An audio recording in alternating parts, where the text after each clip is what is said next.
yung pagiging mahilig ko sa comics, that led me to be a curious guy about fine arts. And usually, ang mga tao, they choose fine arts advertising if they're into comics, yung mga artists. Pero ang pinili ko nun painting because I wanted to really understand what art is. Bukod sa, kasi yung comics, I can do that on my own naman eh. Pero ang gusto ko naman matutunan is yung art. So hindi ako nag-advertising kung saan ka pwede mag-thesis ng comics. Nagpunta ako sa painting kasi gusto ko matutunan ano ba talaga yung art. And sobrang hindi ako nagsisi na yun yung kinuha ko kasi gusto ko rin talaga matutunan yung pagpipinta. So, nagpainting ako na course. And for me, ang mga ginagawa ko naman noon, sobrang dark naman din. Hindi na yung Seitanhai masyado. I still do the Seitanhai comics paminsan-minsan. Pero napapreoccupy na ako sa pagpainting ng mga binalatang tao, mga dark na portraits, mga surreal na mga bagay, sa paintings. I was really fascinated sa pag-express ng sarili ko. And I was going through a breakup that time. So, sobrang na express ko talaga yung pain ko by painting my pain, by painting my pain. Alright. Anyway, yun yung ginawa ko ng mga artworks, mga binalatan tao kasi yun yung nararamdaman ko. So, puro ganun yung ginawa ko. And, nung time na yun, ang mga nakukuha, may trabaho din ako at that time actually. Ang trabaho ko noon is bukod sa na-hire ako, painting mo nga ito, Marius, outside of the school. O sige, tatry kong i-paint niyan. Okay, babayaran nila ako, ganyan, magkano. Tapos minsan, dahil hindi naman kami sobrang yaman na pamilya, gusto kong may extra akong pangbili ng painting, pang Jollibee. Yung iba kong kaklase, hinahire ako na, ikaw nga magsulat ng homework ko, ng assignment ko na essay, bayaran kita, ganyan. Okay, sige. Di yung papabayad naman ako. So, ganun ako kumikita.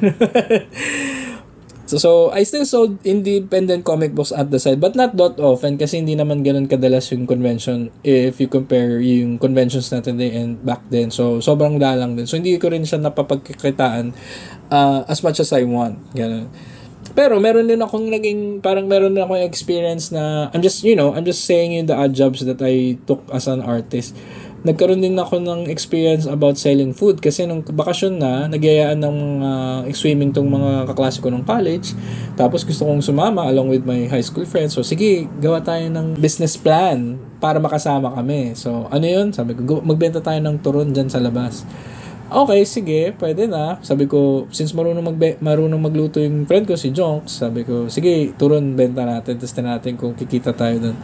Pero sabi ko, bigyan natin ng twist yung turon. Kasi nung binuksan namin yung ref namin, may nakita kaming whipped cream at tsaka strawberries.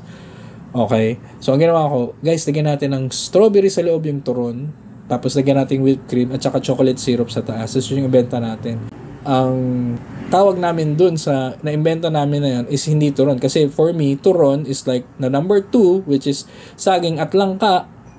Yung amin, may saging, may langka, at may strawberry. So, ang tawag namin dun is trion. Okay? Yun yung inimbenta namin that time. And, you know what?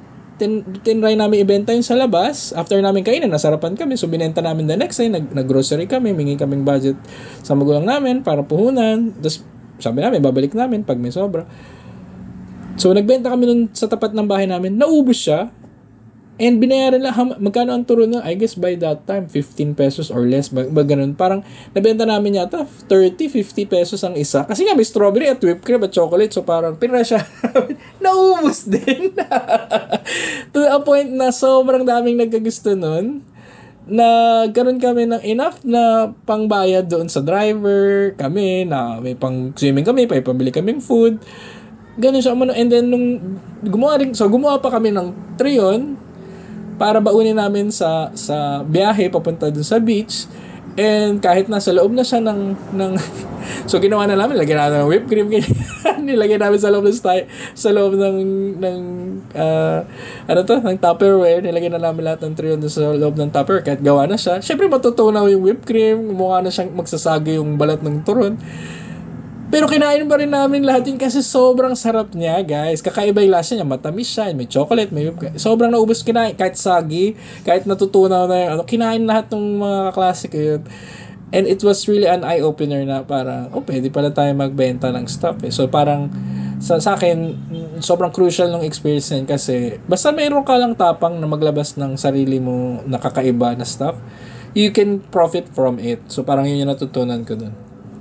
Pero yeah, that's besides the point kasi we're talking about art. Pero I'm mentioning all of this so there's going to be a payoff later. Okay, so just bear with me, guys. Alright, so yun nung college yun yung ginawa ko namin yung first year, second year college. So ginawa lang namin yun para lang may pamasahe kami pang beach kami, gano'n. And it worked. Nakakatuwa na it really worked for us. So I hope everything worked as well sa iba kong ginawa in the future. Pero anyway,